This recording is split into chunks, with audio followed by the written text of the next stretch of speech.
Hello everyone, ladies and gentlemen, boys and girls, children of all ages. Gorstag, that's me, is proud to bring to you another set of videos. This is from Elemental, War of Magic, Beta 3B, as in, boy, that's awesome. Alright, we have some brand new gameplay. I went through Sovereign creation pretty quick. I do say that I'll be doing another video or two just showing some of the new Sovereigns that are available, because they've, Stardock included quite a few new races to choose from. Now, in the meantime, we are going to have to reacquaint ourselves with the game. This is a beta, as such. This is not a final representation of what we're going to see on August 24th. Of 2010. This may just be the last stages of what we need to. They just needed to rush out and get tested to us. And also a note of congratulations to Stardock for your persistence in working on getting Beta 3B here out to the testers this weekend. You guys didn't get that done until after 3:30 Eastern Standard Time, from what I remember. Now, let us take a look and find out what the new mechanics are as it relates to this game. One thing we can see as the new mechanics are testing in this one is that we already have a city here because I chose the Paradin. I figure why not start off with something nice and familiar. That's something that I like. And the Paradin work out pretty well for that. The mechanics have changed from the way you've seen in all the previous videos that I've done. In that, if you remember, in some cases I talked about, wouldn't it be neat, like, you know, back in the 2A, 2B betas, wouldn't it be neat if the zone of control, your area of influence, made the resources that were near you more important? So that way you didn't actually have to build just on what is right next to you, but what you could actually build. Your city itself, it can grow into its things, but that once stuff falls under your influence, it's now part of your kingdom. And of course, people can try to deny the enemy, whoever that may be, from that resource. Now, as I was saying, is when you clicked on the city, what do we see here? Immediately, we show that we can immediately, right off the bat, without a picture, try to build some, well, peasants and pioneers. Pioneers are cheaper to build. We only have 100 gold to start off with. They've made some changes to how much things cost at this time. And also, before I get into that too much, they've also done something interesting too. The resources are, well, key. It is absolutely vital in this particular version of the test that without the particular resources associated with it, you are not bringing in that aspect of the materials. The town itself, beyond just a minor basic level of putting out something, only gets it's more of a multiplier. It becomes a multiplier. A city is a multiplier. Food comes in, we receive multipliers. The numbers are based off of the city itself as it's multiplying it in. Old growth forest or gold.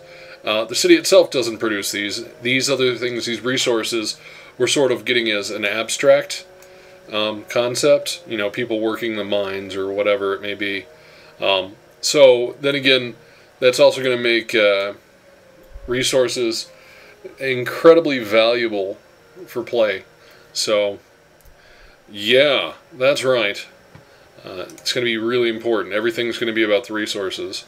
But it's not going to be like the resources out of, Age of Empires or anything silly. It's going to be, these resources are something that's fought over because, in essence, they send in those wealths to the central locations. I'm sure at some point I'll talk about my idea as it relates to upgrading cities as they level up. Which, again, as they level up, you get to choose the bonuses of things that they enhance. We'll talk about that other thing, my other idea later.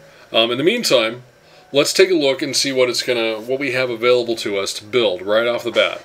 Okay, we have an improvements list that indicates we can build a workshop. Well, guess what? We're building a workshop. Boom! Move, old man, move. King Ky'Riss, he loves me. Or not, depending. Let's see. Now, if you're noticing here, these basic things, these just simple, right off the bat, these are the things that you can build in town. You know what? Look at that. I don't even have to actually research farms in order to figure out how to grow food.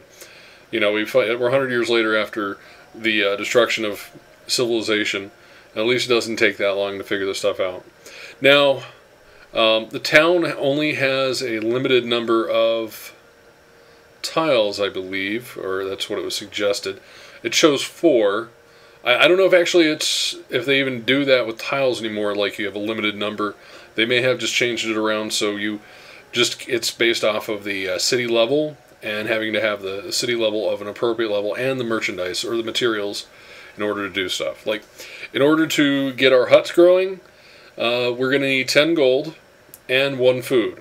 Currently we bring in 0 food, enough to support, up to 10 people, or even that's changed. Yeah, no, we can support up to 10 people at this time.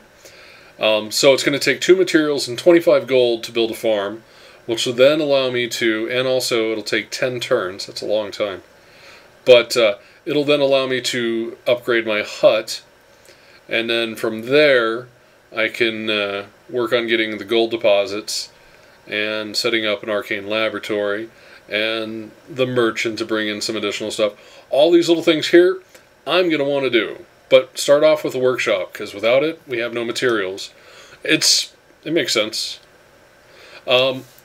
Now, because I like this game, we're going to go ahead and save it, and we'll call it, not King Ky'Riss, I want to have even though it is that series, I want to do a different one.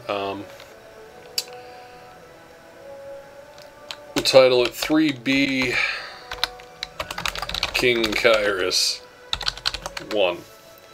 So that way we have a delineation of the process. And while we're at it, I'm going to delete some of these older ones. And cancel. We're good to go. I've got it set up for circle surround sound. I'm sure eventually it'll become more useful. I haven't seen the full effects of it yet. Still have to turn off advanced lighting because anti-aliasing still gives me a whole white map. So we'll just ignore that for now. And back into gameplay. Alright, so we've got that going. What's my next step? City details. No, I want to actually check out research. Alright. Harvesting unlocks a lumber mill. Okay, that's important because we actually have an old growth facility. Look at that. Production, forges and a great mill, civics, library and market. See, if you're noticing something, it feels right, a little bit closer now to what we would want from the gameplay style. And there's warfare, and they've worked on adding things that make sense. Clap, clap, clap. Awesome. Good job, guys. Magic, spell books, adventure, recruiting people, diplomacy for dealing with those bandits out there. And graphics still happen every now and then. Let's see, I need to click on Ky'Riss to clear that. Alright. Let me click on Ky'Riss, maybe it'll clean it up then. No. Graphics glitches abound. Let's see, maybe visiting this gentleman here. Oh, look at that. I can actually spend some wealth and pick up some of this stuff. Pretty sure my king needs some form of weaponry. So I'm going to buy a staff. And, because I want him to move faster, some traveling boots. Alright, now we're going to leave the shop. Click on the king. They actually made it easier to locate that stuff. Let's see, equip that. We've got that now. And boots, where are my boots? I don't know. Interesting. I've got boots, I've got stuff. I've got boots, I've got stuff. Alright, well, we're on a new video. I'm going to end it now so that way I can merge these two together. We'll catch you in a minute.